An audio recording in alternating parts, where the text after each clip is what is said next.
Welcome to the Creator's Journey with the Halfling and the Spaceman. We love talking to creators of all types about their journeys and how they became the creators that they are.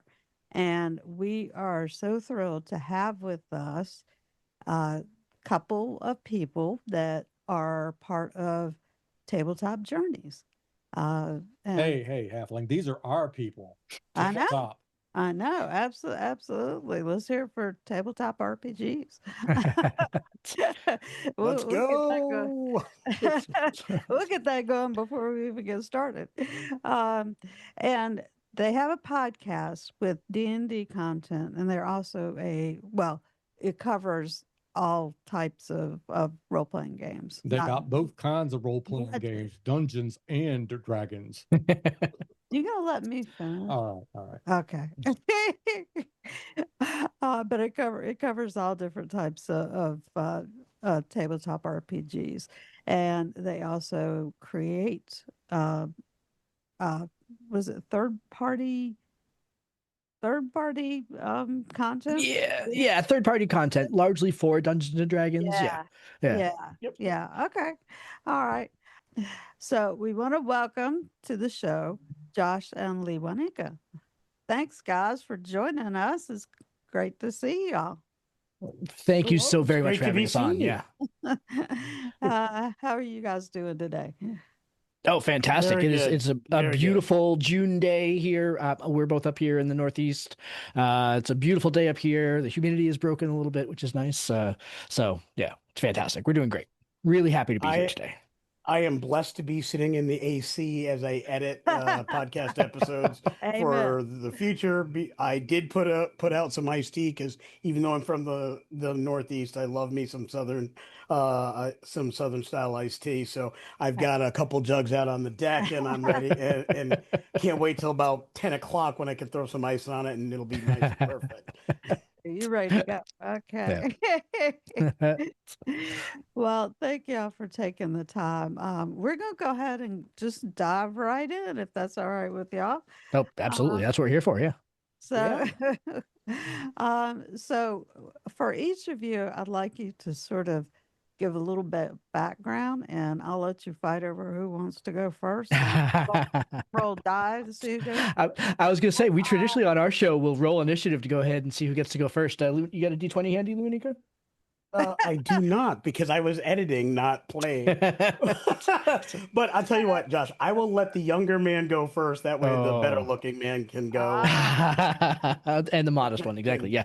Hi. So first of all, hi, I'm Josh from Tabletop Journeys. Lewanika and I have been doing the show now for almost 6 years, if you can believe it, which is incredible to think about.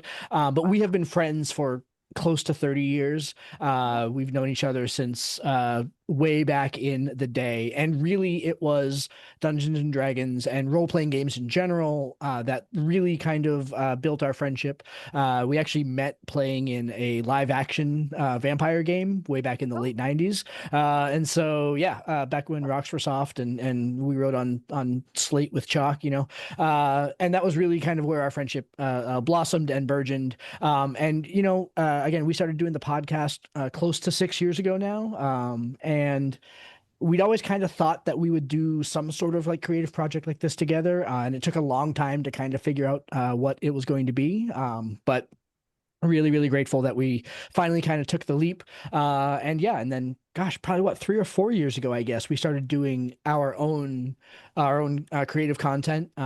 We just put out our 6th book, the follow up to our big book, The Traveler's Guide to Factions. We just put out a book of adventures. So just kind of keeping the train rolling on that track as we have way more ideas than we have time to write them. So. Oh, Yeah. it's got a copy there. Okay. Yeah. Let me interrupt for just a second because Sure. maybe I wasn't clear on what I was asking, but really Yeah. I was kind of asking about what your formative years were sort of like, Sure.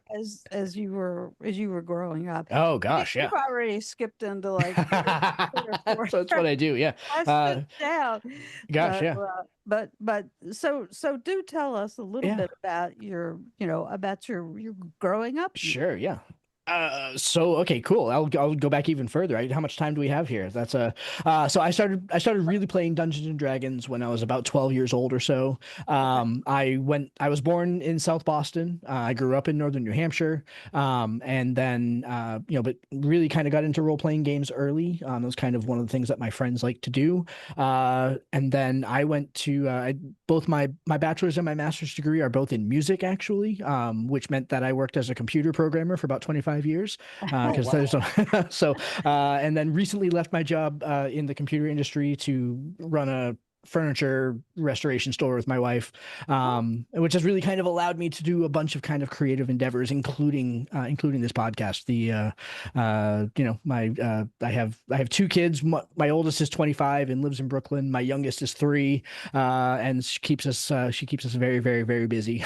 But yeah, role playing games have kind of been a theme throughout my life. I've kind of always found ways to play and use it to go ahead and meet interesting people. And I've had kind of an interesting, diverse life. So All right. yeah. Yeah. Well, we've heard about Josh. Lewanika, what is your background? What got you into this, and what did you love Well, growing up? I before I get started, I will say that Josh likes to sell himself a bit short. He is what I would consider to be a modern day Renaissance man. No, Uh, stop. Computer programming is the tip of said iceberg. And with his music major, and his music is off the chart. Like, um, for me personally, let's see, I was born in Ithaca, New York. As I like to say, I'm from a small town. At some point, I moved to the big city. I moved to the South Boston area in Quincy, lived there for a little bit. I'm now in Connecticut, where the place where I live is somewhere between the two, Mhm. both physically and figuratively, in that Mhm. it's not too big, it's not too small, but significantly bigger than my hometown. But I've had a very eclectic upbringing, to say the least. My parents met while they were at college at Cornell University. I am the child of immigrants. My father actually never stayed in the country. He actually went back to Africa. He's from Zambia. Uh, and I am proud to bear his name. I'm actually a junior. And My mother is from Trinidad and Tobago. She did stay in this country. She's left us several years ago, but God rest her soul. She was an amazing woman who put up with a whole lot from this guy.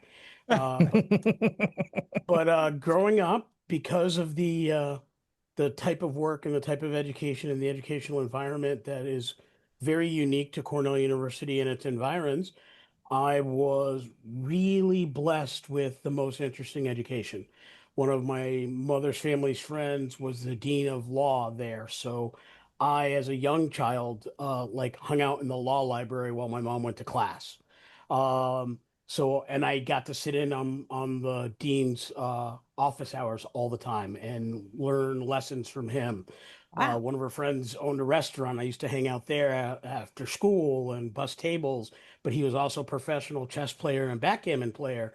So I learned chess at a very young age. So I strategy and things like that. Yeah. Other good friends of mine, he was very much into acting and music. And while I didn't have the money for tutors, my mother and I didn't have the money for tutors or things like that. I was always at his house after school while he went through all those classes. So like watched him learn how to play the piano, learned some things about music without learning the technical nature of music, Yeah. which was really one of the things that, from my opinion, though we met due to role playing, really cemented my friendship for with Josh because we spoke musically Hmm. differently but the same, and that carried on to has carried on to all of our creative endeavors.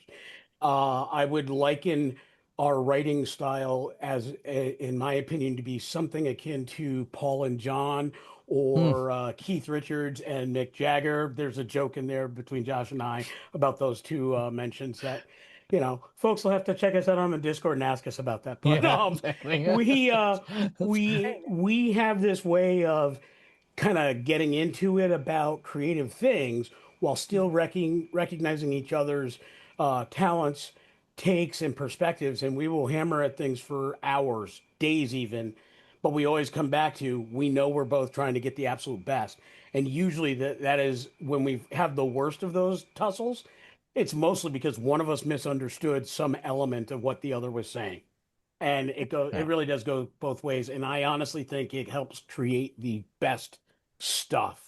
The sharpest swords were not formed in calm waters; they were formed in fire and shock, Yeah. and then you get something that's useful. And that's kind of how I like in our creative process. It's not even always all that fiery, to be honest with you. A lot of times it's smooth, but every now and then there'll be an element of a story or a tonal difference where we might be at loggerheads, and we'll try to find a way to kind of navigate through that. And I think we've got a very unique but great style that works. Yep. Okay. Spaceman? Well, the next question I had on my list was to ask how you guys met and how you decided to venture into podcasting and writing D&D material, but you already kind of covered that. Yeah. But which came first, the D&D material or the podcast? Definitely D&D playing. Yep. And actually role playing in general. We had, though not together, separately created several very large, very active, long running LARPs where one would play in each other's, but we didn't actually do that together at any point. Okay. And so we had this experience of knowing kind of each other's storytelling styles along the way. And plus our friendship was very much, we'd go to parties and hang out at friends' houses and sit on the couch and talk about gaming or talk about politics or whatever for hours and hours and hours to regale all of our friends. And by regale, I mean whether they wanted us to or not. In the living room. So at some point, you guys weren't a couple of those follow somebody around telling them about your 50th level paladin that just pull. Hey, that's my story to tell. It's not yours. Really, so we weren't asking if they were those guys. We weren't, but I would say this: we didn't have to follow people. Generally speaking, if Josh and I are present, we are the loudest two people in the room. Okay. Yeah. Well, it sounds like I got competition if I ever hang out with these guys. You should hang out. We will have fun. I can guarantee it. Hey, we're definitely game, as the pun may be. I love it. Fantastic. Ready to roll, as it were? Nice. See what I did there? We can table this game now. Make it a little dicey. Thank you. I'm all done. I'll see my way out. Look, I could do that all day. So I love it. Doubt. Oh, she Fantastic. Well, let's talk about your podcasting a little bit, and y'all can both chime in a little bit on this. But tell us, in the audience specifically, what your podcast is about, and how frequently it comes out, and how long it takes you to get an episode together, all that good stuff. So we are probably the rare podcast in that our cadence and the number of episodes that we put out has increased over the last 6 years. We have continued to go ahead and find new ways to put out new and different content on the show. But really, the show started talking a lot about Dungeons and Dragons specifically because that's kind of what we knew. If I remember correctly, the very first podcast episodes that we did were right around the time that Tasha's Cauldron of Everything came out. And so we were doing like deep dives into the book kind of while we were still working out what we wanted to go ahead and do. And as we started putting out content and as we started meeting other game creators and other podcasters and stuff like that, we really started branching out to talk about other role-playing games in general. And so what we kind of style our show on is one that is trying to find kind of like the magic nuggets in all role-playing game experiences, right? So we'll bring on we'll do interviews with people that, you know, that are just doing a cool thing, because we think that, I mean, I won't speak for Lewanika, but I think one of the coolest things that we can do is bring somebody on who is super excited about their awesome thing and let them talk about their awesome thing for an hour, while we get to go ahead and you know, pepper them with questions that really make them think and really kind of like share in the experience. You know, we for a long time kind of resisted doing actual play content, you know, gameplay episodes, because we really couldn't figure out a way to make it really sing. But what we eventually settled on is inviting creators onto the show to run their game for us, was a really magic formula. And I would love to go ahead and say that I came up with it. I did not. I mercilessly stole it from another show. But it really gave us the opportunity to, again, kind of see creators in their natural environment, and gave us an excuse to play, because Lewanika and I are both kind of forever DMs. So, you know, it gave us a kind of a built-in excuse to play, with the people that know their material better than anybody else.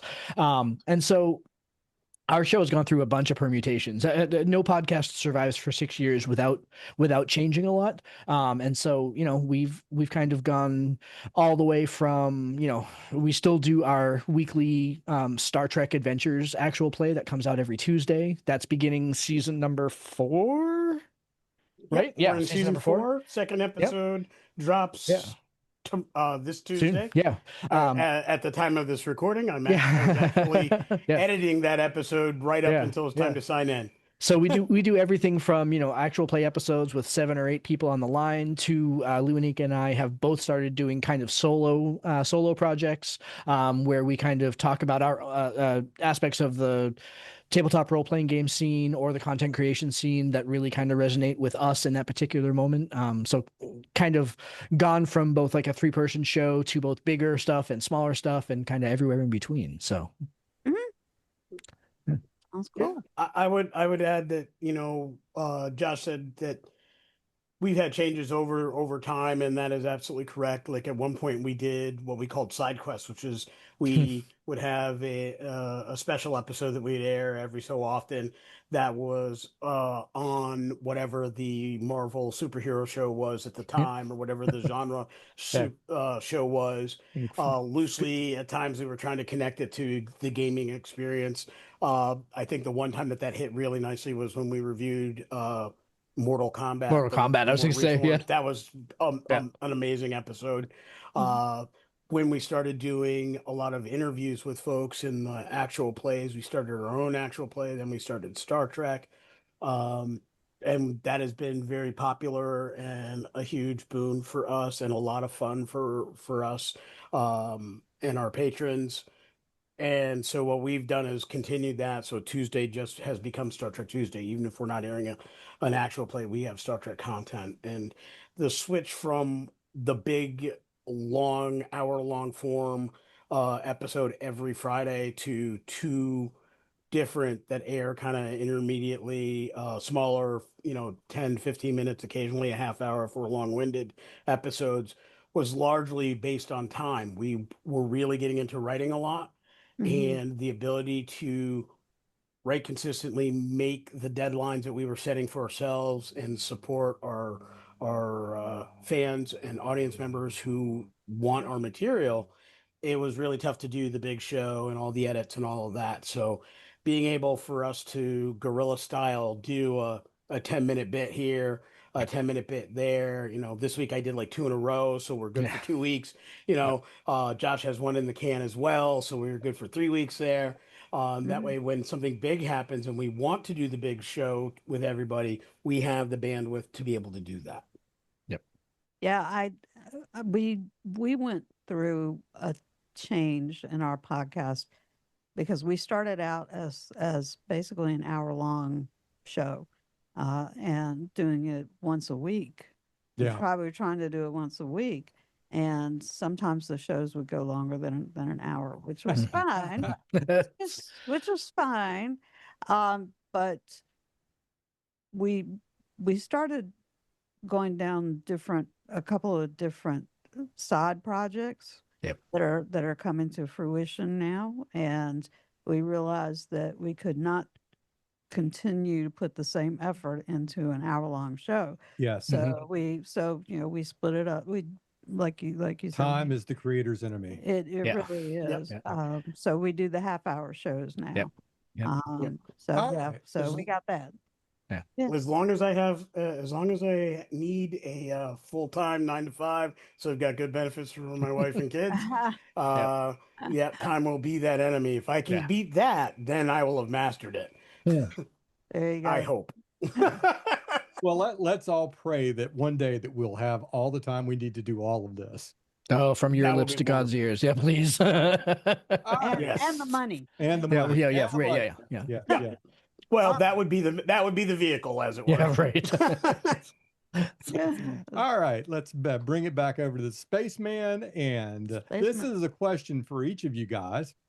As far as writing your D&D content is concerned, explain your creative process. Tell us how you do it, because I'm sure there are lots of people out there who, see any of the really cool D&D 5e stuff or even the OSR stuff that's coming out, and they say, yeah, I want to do this. Yeah. How do you do it?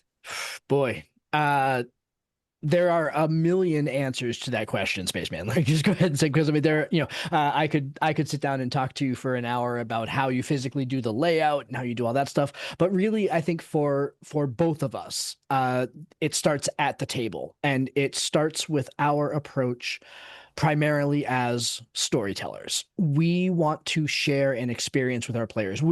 Neither of us are adversarial DMs where, it's like it's our game to win. If our players all die, then nobody wants that. Like we want to sit down and have a mutual experience with our players. So we're all, the way that I like to say it to my table is that we're all playing the same game. We're just playing different roles. Somebody in Monopoly has to be the banker. That's me, right? But we're all still playing Monopoly at the end of the day, right? My job gets great and easy when my players are having fun, going through the things that I give them, and that's the greatest compliment. It happened at my table. We played Tuesday, Wednesday, a couple days ago, and they were like, people after the game was done were like apologizing, like, oh, we didn't get through all of the stuff. I was like, what are you talking about? The fact that you didn't get through all of my stuff means, one, I don't need to prep very much for next week, but also that means that we were having so much fun that we didn't go very far.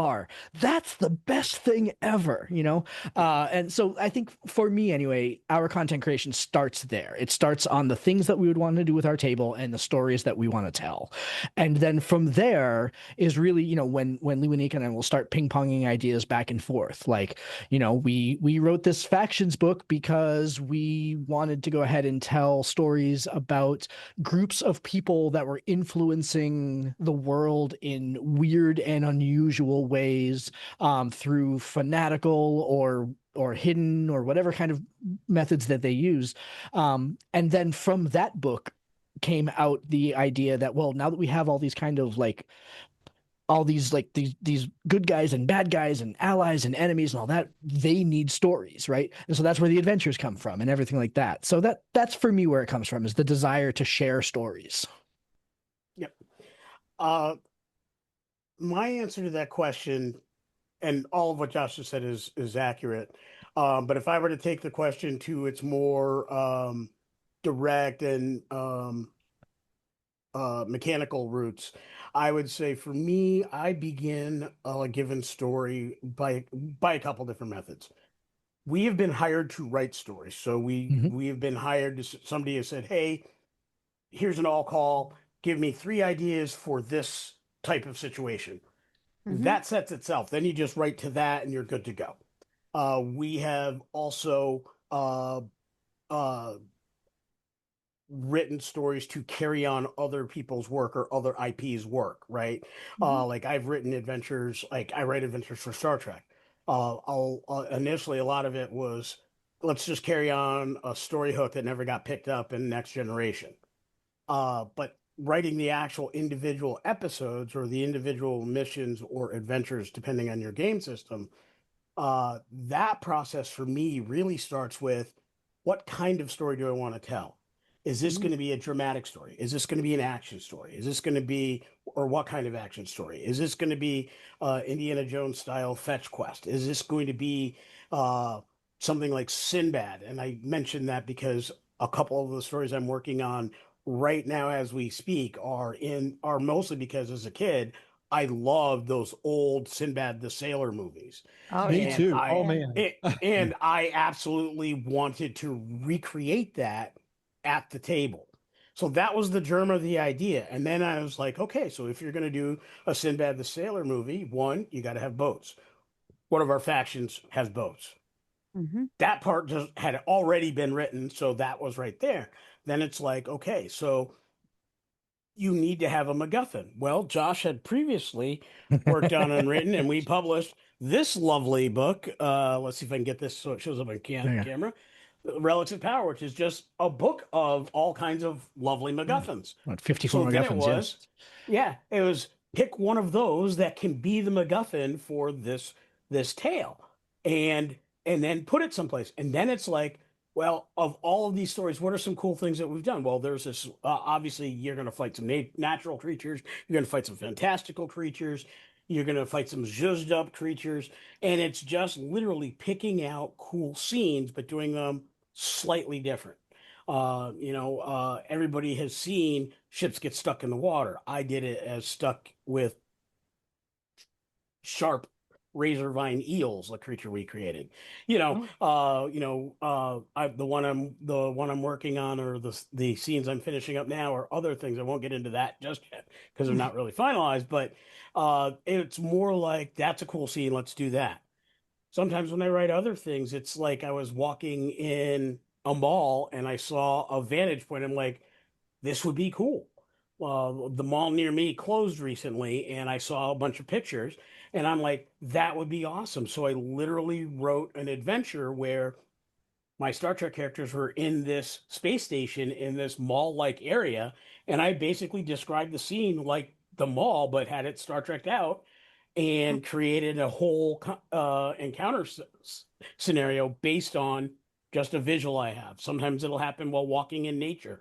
I basically see life in this would be a cool scene to frame here. I'm one of those folks. I'm not a filmmaker by any means, but I literally will sometimes walk around like this because Hmm. I'm like, I can see that being cool, or that would be difficult terrain, or that would make for an interesting type of person.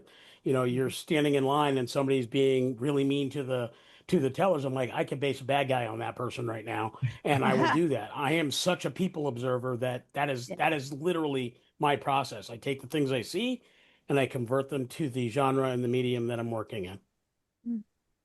So you guys have sort of different approaches. Each of you is coming out from a little bit different, which can make for great collaboration. But what is the easiest part of collaborating with each other? What would you say is the easiest part? And what's the hardest part?